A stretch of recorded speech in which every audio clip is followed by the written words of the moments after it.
Opening hours with MyFin. ഏതായാലും മാർക്കറ്റിൻ്റെ മറ്റു കൂടുതൽ അപ്ഡേറ്റ്സ് കൂടി അറിയേണ്ടതുണ്ട്. അതിനായി ഇപ്പോൾ ഹാർനസ് ഫിൻ ചീഫ് സ്ട്രാറ്റജിസ്റ്റും സർട്ടിഫൈഡ് ഫിനാൻഷ്യൽ പ്ലാനറുമായ അനീഷ് ചന്ദ്രൻ CV സാർ ഇപ്പോൾ നമ്മുടെ കൂടെ ജോയിൻ ചെയ്യുന്നതായിരിക്കും. Sir good morning. Good morning sir. എന്തായാലും ആദ്യം തന്നെ ഒരു ക്രിസ്മസ് വിഷസ് നേരെയാണ്. Merry Christmas. Merry Christmas to നമ്മുടെ വ്യൂവേഴ്സിനും മേരി ക്രിസ്മസ്. സാർ, എന്തായാലും നമുക്ക് ഇന്നത്തെ ഒരു മാർക്കറ്റിനെ സംബന്ധിച്ച് എടുത്തു പറയേണ്ടത് ഒരു കൺസോൾട്ടേഷൻ നമ്മൾ ഇന്നലെ കണ്ടിരുന്നെങ്കിലും അതിനുശേഷം ഇന്നൊരു പോസിറ്റീവായിട്ട് ട്രേഡിംഗ് ഇപ്പോൾ കാണുന്നുണ്ട്. നിഫ്റ്റി 26,230 എന്നൊരു നിലയിലാണ് ട്രേഡിംഗ് തുടരുന്നതായിട്ട് കാണാൻ സാധിക്കുന്നത്. ഏതായാലും ഇത് 51 പോയിൻറ്റിൻ്റെ നേട്ടമാണ് കാണുന്നത്. താങ്കൾ വാച്ച് ചെയ്യുന്ന പ്രധാനപ്പെട്ട ലെവലുകളും ഒപ്പം താങ്കളുടെ പ്രതീക്ഷ മാർക്കറ്റിൽ എന്താണ്? വളരെ പോസിറ്റീവായ ഒരു പ്രതീക്ഷയാണ് നമുക്കുള്ളത്. കാരണം ഇന്നലത്തെ ഒരു കൺസോൾട്ടേഷൻ അത് വളരെ സ്ട്രോങ് ആയിട്ടുള്ള ഒരു മൂവ്മെൻറ്റ്സിനാണ് നമുക്ക് പോസിബിലിറ്റി തന്നിരിക്കുന്നത്. അതേപോലെ തന്നെ എനിക്ക് തോന്നുന്നത് നമ്മൾ ക്രിസ്മസിൻ്റെ ഒരു ഹോളിഡേക്ക് പോകുന്നതിന് മുമ്പ് ചിലപ്പോൾ ഒരു പുതിയൊരു ന്യൂ ഹൈയിലേക്ക് വരാനുള്ള സാധ്യത ഇൻട്രാഡേയിൽ വരാനുള്ള സാധ്യതയുണ്ട്. കാരണം ഇതിൻ്റെ സ്ട്രോങ് ബേസ് വളരെ സ്ലോയിൽ നിന്നിട്ടാണ് മാർക്കറ്റ് ഓരോ സ്റ്റെപ്പും മുന്നോട്ട് പോകുന്നത്. അപ്പോൾ എനിക്ക് തോന്നുന്ന ഒരു വലിയൊരു പോസിറ്റീവ് മൂവ്മെൻറ്റ്സ് ഇന്ന് വരാൻ സാധ്യതയുണ്ട്. പുതിയ ഹൈയിലേക്ക് എത്തിയാൽ അതിൽ അത്ഭുതപ്പെടേണ്ടതില്ല എന്നാണ് എനിക്ക് തോന്നുന്നത് ഇൻട്രാഡേ മൂവ്മെൻറ്റ്സിലേക്ക്. അപ്പോൾ ആ ഒരു വലിയ മൂവ്മെൻറ്റ്സിന് വേണ്ടി വെയിറ്റ് ചെയ്യുക. എല്ലാ സെക്ടേഴ്സിൽ നിന്നും കഴിഞ്ഞ ദിവസങ്ങളിലൊക്കെ പറഞ്ഞതുപോലെ എല്ലാ സെക്ടേഴ്സിൽ നിന്നും കുറച്ചുള്ള സപ്പോർട്ട് നിഫ്റ്റി കിട്ടുന്നുണ്ട്. അത് വളരെ ഇമ്പോർട്ടൻ്റ് ആണ്. അതേപോലെ തന്നെ മിഡ് ക്യാപ്പിലെ സെലക്റ്റഡ് സ്മോൾ ക്യാപ്പിലും ഒക്കെ തന്നെ മണി ഫ്ലോ ചെയ്യുന്നുണ്ട്. അപ്പം മണി ഫ്ലോ അവിടെ ഉണ്ട്. അപ്പോൾ അത് വോളിയത്തിൽ ഇമ്പ്രൂവ് ചെയ്യുന്നുണ്ട്. അതുകൊണ്ട് ഞാൻ വളരെയധികം പോസിറ്റീവാണ് ഇന്നത്തെ നിഫ്റ്റി മൂവ്മെൻറ്റ്സിൽ. ഇന്നല്ല അടുത്ത ദിവസങ്ങളിലുള്ള നിഫ്റ്റി മൂവ്മെൻറ്റ്സിൽ പോസിറ്റീവ് ബയാസ് ആണ്. ബട്ട് ഈവൻ ദോ നമ്മുടെ ടോപ്പിലേക്ക് പോകുമ്പോൾ നോർമലായിട്ടുള്ള ഒരു കോഷ്യസ് നോട്ട് അത് നമ്മളുടെ മനസ്സിൽ എപ്പോഴും നിലനിൽക്കണമെന്ന് തന്നെയാണ് എൻ്റെ അഭിപ്രായം. അതേപോലെ പുതിയ ഹൈ ഈവൻ ദോ നമ്മൾ നോക്കുകയാണെങ്കിൽ സപ്പോർട്ട് ഒരു 26,000 ആണ് ഇപ്പോൾ നല്ലൊരു സപ്പോർട്ടായിട്ട് പറയാൻ പറ്റുന്നത്. എങ്കിലും 26,120 ആ ലെവലിലൊക്കെ നമുക്ക് ഇൻട്രാഡേ സപ്പോർട്ട് കിട്ടുന്നുണ്ട്. സോ നമ്മളത് ഒരു കോഷ്യസ് ആയിട്ട് വയ്ക്കുക. ദെൻ അതിന് മുകളിലേക്കുള്ള ഒരു മൂവ്മെന്റ്സ് ഒരു ബോണസ് ആയിട്ട് എടുക്കുക.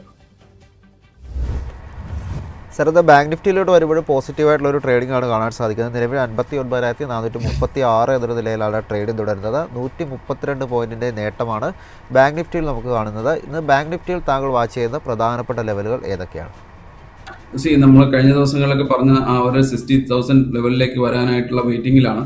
അത് വരുമെന്ന് തന്നെയാണ് പ്രതീക്ഷിക്കുന്നത്. അതിൻ്റെ ഫണ്ടമെന്റൽസ് കാര്യങ്ങളൊക്കെ തന്നെ നമ്മൾ ഡിസ്കസ് ചെയ്തിരുന്നു. അത് വളരെയധികം യൂസ്ഫുൾ ആയിരുന്നു. ആ ഒരു മൊമെൻ്റൊക്കെ തന്നെ വരാനിരിക്കുന്ന ഒരുപാട് ന്യൂസുകൾ ഉള്ളത് കൊണ്ട് അല്ലെങ്കിൽ വരാനിരിക്കുന്ന ന്യൂസുകൾ നമ്മൾ ആൾറെഡി അനലൈസ് ചെയ്തത് കൊണ്ട് ഞാൻ അതിലേക്ക് പോകുന്നില്ല. അപ്പോൾ ബട്ട് ടെക്നിക്കലി പറയുകയാണെങ്കിൽ ഇറ്റ് ഈസ് എ പോസിറ്റീവ്. ഒരു 60,000 ലെവലാണ് നെക്സ്റ്റ് ഞാൻ പ്രതീക്ഷിക്കുന്നത്. 58,400 വളരെ സ്ട്രോങ് ആയിട്ടുള്ള സപ്പോർട്ടാണ്. ഈ രണ്ട് ലെവലുകളും വളരെ ക്രൂഷ്യലാണ്. അതുകൊണ്ട് തന്നെ നമുക്ക് ഒരു പോസിറ്റീവ് ബയാസോട് കൂടി ട്രേഡ് ചെയ്യുന്നതായിരിക്കും നല്ലത്. Anish, good morning and Merry Christmas to you and your family. How are you, Anish? Yeah, fine. Same to you. Thank you Aneesh. എനിക്ക് അനീഷിൻ്റെ അറിയേണ്ടത് നമ്മൾ പലപ്പോഴായിട്ട് നമ്മൾ ഓപ്പണിംഗ് ഹൗസിൽ നമ്മൾ ഡിസ്കസ് ചെയ്തിരുന്നതാണ് IT ഇൻഡെക്സ്. അപ്പോൾ IT ഇൻഡെക്സിൻ്റെ ചാർട്ട് ഒന്ന് എടുക്കണം അനീഷ്. അതായത് നമ്മളിപ്പോൾ ഇന്നലെ US നമുക്കിപ്പോൾ IT സംബന്ധിച്ച് ഏറ്റവും നമുക്ക് പ്രോബ്ലം ആയിരുന്ന ഒരു ഇഷ്യൂ എന്ന് പറയുന്നത് H1B വിസയുടെ കാര്യമാണ്. അപ്പോൾ H1B വിസയുടെ ഒരു അൺസർട്ടനിറ്റി ഇതിന് മുമ്പേ തന്നെ അതായത് മിഡ് 2025 തന്നെ അതിൻ്റെ ഒരു അൺസർട്ടനിറ്റി ഒക്കെ വന്നിരുന്നു. അതിൻ്റെ ഒരു കറക്ഷനൊക്കെ ഇന്ത്യൻ IT സ്റ്റോക്സിൽ സംഭവിച്ചിരുന്നു എന്നുള്ള. അപ്പോൾ ഞാൻ നേരത്തെ ഓപ്പണിംഗ് സ്റ്റേറ്റ്മെൻറ്റിൽ പറയുമായിരുന്നു അനീഷ്, അതായത് നമ്മൾ ഈ ഇലക്ഷൻ എന്ന പോലെ മാർക്കറ്റും അതാണ്. ഇലക്ഷൻ എന്ന് വെച്ചാൽ നമ്മൾ ഒരു ഇലക്ഷന് നമ്മൾ ഉണ്ടാക്കുന്ന ഒരു അജണ്ട അല്ലെങ്കിൽ നെറേറ്റീവ് അടുത്ത ഇലക്ഷന് ബലിക്കാറില്ല. കാര്യം അത് ഓൾറെഡി ഡിസ്കൗണ്ട് ചെയ്യുന്നു. ആ ഇലക്ഷനിൽ തന്നെ ഡിസ്കൗണ്ട് ചെയ്ത കാരണം ആ സെയിം അജണ്ട വെച്ച് അടുത്ത ഇലക്ഷനിലേക്ക് പോയിട്ട് കാര്യമില്ല എന്നുള്ളതാണ് ചരിത്രം നമ്മളെ പൊതുവേ ഇന്ത്യയിൽ പഠിപ്പിച്ചു തന്നേക്കണം. അതേപോലെ തന്നെയാണ് മാർക്കറ്റും. അതായത് ഒരു പ്രാവശ്യം ഇഷ്യൂ വന്നു കഴിഞ്ഞാൽ അതിൽ മാർക്കറ്റ് അത് ഡിസ്കൗണ്ട് ചെയ്ത് കഴിഞ്ഞാൽ പിന്നെ ഒന്നുകൂടി അത് ഡിസ്കൗണ്ട് ചെയ്യാൻ ചാൻസ് ഇല്ല എന്നുള്ള. അപ്പോൾ 2025 മിഡിലോട് കൂടി തന്നെ ഏതാണ്ട് H1B വിസയുടെ ഇഷ്യൂവിൽ ഒരുപാട് പ്രശ്നങ്ങൾ വരികയും ഇന്ത്യൻ മാർക്കറ്റിൽ സ്റ്റോക്സുകൾ അതായത് IT സ്റ്റോക്കുകൾ ചെറിയൊരു ഇമ്പാക്റ്റും ഒക്കെ വന്നു. ഇന്നലെ അവർ പറഞ്ഞേക്കുന്നു H1B വിസ എന്ന് പറയുന്ന ആ ഒരു ലോട്ടറി സിസ്റ്റം ഞങ്ങൾ ക്യാൻസൽ ചെയ്യാൻ പോകുന്നു. ഇനി ഹൈ സ്കിൽഡ് ആൾക്കാരായിട്ടുള്ള മാത്രം, അതായത് ഹൈ സാലറി സ്കിൽഡ് ആയിട്ടുള്ളവർക്ക് മാത്രമേ ഞങ്ങൾ എൻട്രി കൊടുക്കുള്ളൂ എന്നുള്ള, അതായത് അതിൻ്റെ ആ ഒരു ചേഞ്ചസ് അവർ ഓൾറെഡി പറഞ്ഞു. അതായത് though the news is not so great, നമുക്ക് പോസിറ്റീവായിട്ടല്ലെങ്കിലും ഒരു സർട്ടനിറ്റി അവിടെ വന്നിരിക്കണം. അതായത് നമുക്ക് മനസ്സിലായി എന്താണെന്നുള്ളത്. അതിനെ ബേസ് ചെയ്ത് തന്നെ നമ്മൾ ഇന്ന് IT സ്റ്റോക്സ് നോക്കുകയാണെങ്കിൽ Wipro one of the big losers in Nifty ആണെന്നറിയാം. 0.74%, ഇൻഫോസിസ് 0.1%. അതായത് വലിയ ഇമ്പാക്റ്റ് ഇത് ഉണ്ടാക്കിയില്ല എന്നുള്ളതാണ്. ദാറ്റ് മീൻസ് ദിസ് ഔട്ട്കം അല്ലെങ്കിൽ ആ ത്രെട്ടും കൂടി മാർക്കറ്റിൽ നിന്ന് പോവുകയാണെങ്കിൽ എങ്ങനെയാണ് IT സ്റ്റോക്സ് പ്ലേസ് ചെയ്തേക്കുന്നത് എന്നുള്ളത് ഒന്ന് ടെക്നിക്കലി അറിഞ്ഞാൽ കൊള്ളാം അനീഷ്. ഓക്കെ, നമ്മൾ ഒരു അൺസർട്ടനിറ്റി മാത്രമാണ് മാർക്കറ്റിന് ഇഷ്ടപ്പെടാത്ത ഒരു കാര്യം. സർട്ടനിറ്റി ആയിക്കഴിഞ്ഞാൽ നമ്മൾ ലെവൽ പ്ലേയിങ് ഫീൽഡിലാണ്, പിന്നെ നമ്മൾ മുകളിലോട്ട് പോകുക അല്ലെങ്കിൽ അതിനെ ഡിസ്കൗണ്ട് ചെയ്ത് കഴിഞ്ഞ് ഫാറിലാവാൻ എന്നതാണ്. അപ്പൊ ഈ സർട്ടനിറ്റി വന്നതോട് കൂടി തന്നെ എനിക്ക് തോന്നുന്നു ഇതിന് മുമ്പ് തന്നെ നമ്മൾ ആൾറെഡി ഇതെല്ലാം പ്ലേ ചെയ്ത് കഴിഞ്ഞതാണ്. നമ്മൾ എല്ലാ വേഴ്സും ആൾറെഡി ഡിസ്കൗണ്ട് ചെയ്ത് കഴിഞ്ഞതാണ്. ഇനി വരാനിരിക്കുന്ന ഒരു പോസിറ്റീവ് മൂവ്മെന്റ്സിനെയാണ് ഇപ്പോൾ ഡിസ്കൗണ്ട് ചെയ്യുന്നതെന്നാണ് എനിക്ക് തോന്നുന്നത്. അതിൽ വളരെയധികം സ്ട്രോങ്, ഞാൻ വളരെ പോസിറ്റീവാണ്, വളരെയധികം സ്ട്രോങ് മൂവ്മെന്റ്സ് ആണ് ഇനി വരാനിരിക്കുന്നത്. ഈ 40,000 എന്ന് പറയുന്ന ഒരു റെസിസ്റ്റൻസ്, ഒരു ഷോർട്ട് ടേം റെസിസ്റ്റൻസിന്റെ അടുത്ത് വന്ന് നമ്മളത് വന്നിട്ട് താഴോട്ട് പോകുന്നത് അത് നല്ലതാണെന്നാണ് എനിക്ക് തോന്നുന്നത്. കാരണം ഒരു റെസിസ്റ്റൻസ് പോയിന്റിന്റെ അടുത്ത് വന്ന് കുറച്ച് ബാക്കിലോട്ട് പോയിട്ട് വളരെ സ്ട്രോങ്ങോടുകൂടി തിരിച്ചു വരികയാണെങ്കിൽ അത് ബ്രേക്ക്ഔട്ടിന് ശക്തി കൂട്ടും. അപ്പൊ അങ്ങനെയുള്ള ഒരു മൂവ്മെന്റ്സിന് വേണ്ടി നമ്മൾ വെയിറ്റ് ചെയ്യുക. ഒരു ടൈമിംഗ് ചെയ്യാനായിട്ട് ഞാനില്ല എങ്കിൽ പോലും നമുക്കൊരു വളരെ ഇമ്മീഡിയറ്റ് ആയിട്ടുള്ള ഒരു മൂവ്മെന്റ്സ് വരാനുള്ള സാധ്യതയുണ്ട്. ഈ 40,000 എബോ എന്ന് പറയുന്നത് വളരെയധികം ആളുകളെ അതിലേക്ക് അട്രാക്ട് ചെയ്യപ്പെടും. ഈ ചാർട്ട് കാണുന്നത് അങ്ങനെയാണ്. ഈ ചാർട്ട് വായിക്കുന്ന ഒരാൾക്ക് തീർച്ചയായിട്ടും അത് മനസ്സിലാകാൻ സാധിക്കും. 40,000 എബോ എന്ന് പറയുമ്പോൾ തീർച്ചയായിട്ടും ഒരുപാട് റീറ്റെയിലേഴ്സിനെയും ഒരുപാട് ആളുകളെയും അട്രാക്ട് ചെയ്യപ്പെടാവുന്ന ഒരു ചാർട്ട് തന്നെയാണിത്. അതിനനുസരിച്ചിട്ട് ഈ കമ്പനികളിലെ മൂവ്മെന്റ്സ് വരും.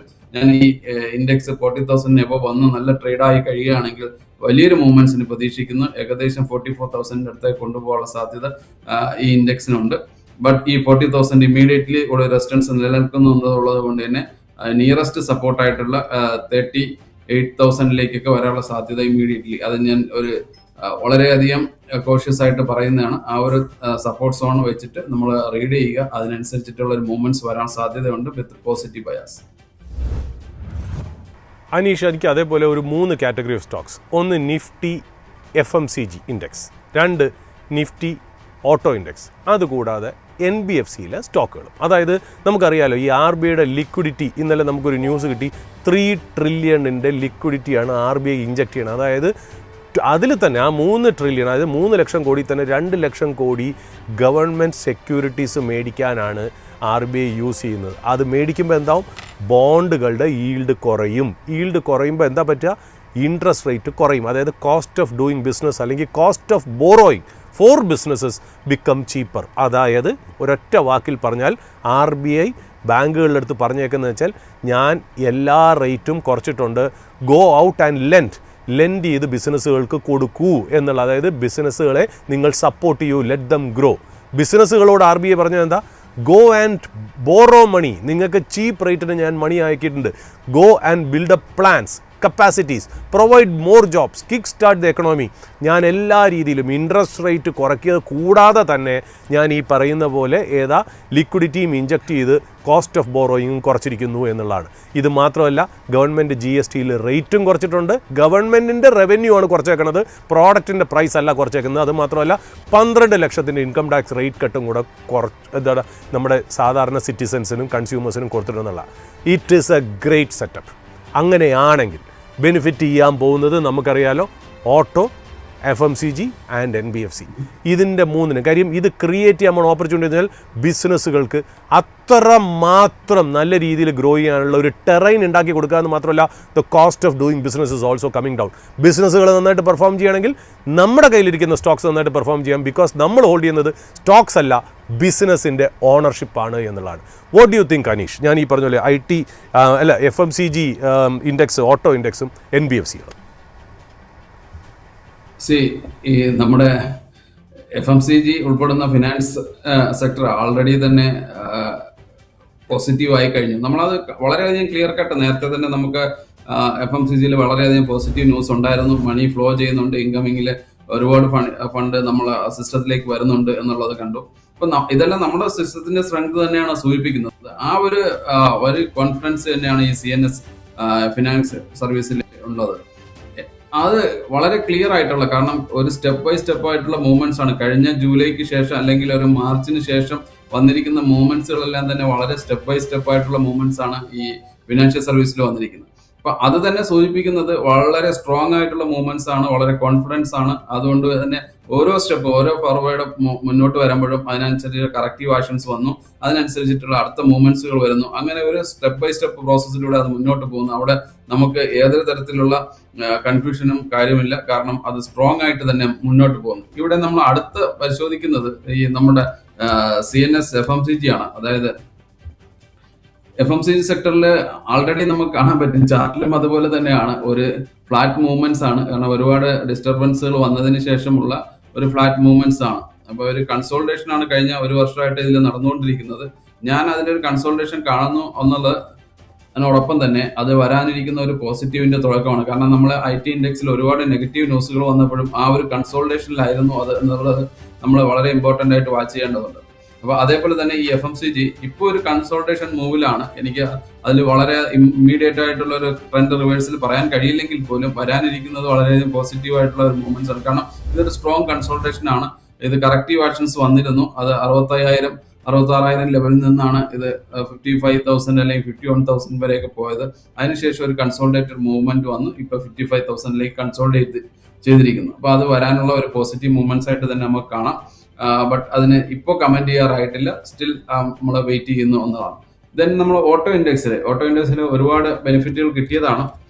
ആ സമയത്തും അത് മൂവ്മെന്റ്സ് വന്നിരുന്നു. ഓട്ടോ ഇൻഡെക്സിൽ കാണാം വളരെയധികം പോസിറ്റീവ് മൂവ്മെന്റ്സ് വന്നിരുന്നു. വളരെ ടോപ്പിലാണ് പെർഫോം ചെയ്യുന്നത്. അപ്പൊ ഇതുകൊണ്ട് തന്നെ എനിക്ക് തോന്നുന്നു, കാരണം നമ്മുടെ മാർക്കറ്റ് വൈഡൻ ചെയ്യുന്നതോടൊപ്പം തന്നെ ഈ ഇൻഡെക്സിലും പെർഫോമൻസ് കൂടാനുള്ള സാധ്യതയുണ്ട്. അപ്പോൾ ഒരു 30,000ലേക്കൊക്കെ പോകാനുള്ള സാധ്യതയാണ് ഇമീഡിയറ്റ്ലി കാണുന്നത്.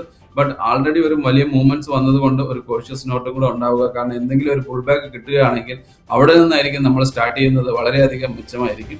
അപ്പൊ ആ ഒരു രീതിയിലുള്ളതാണ്. ഇത് മൂന്ന് രീതിയിൽ നിൽക്കുന്ന ചാർട്ടുകളാണ്. അപ്പോൾ പക്ഷേ ഇതിന്റെ ബെനിഫിഷ്യറീസ് എല്ലാവരും കൂടെ എന്നുള്ളത് കൊണ്ട് ഏറ്റവും ഫേവറബിൾ ആയിട്ട് ഒരു വാല്യുവേഷനിലെ കൺസേൺ ഒക്കെ ഉണ്ടെങ്കിൽ പോലും FMCG ഒരു ഡൗൺ സൈഡിൽ ഒരു കൺസോൾട്ടേഷനിൽ നിൽക്കുകയാണ്. അപ്പൊ അതിൽ വളരെയധികം ശ്രദ്ധിക്കുന്നത് നല്ലതായിരിക്കും.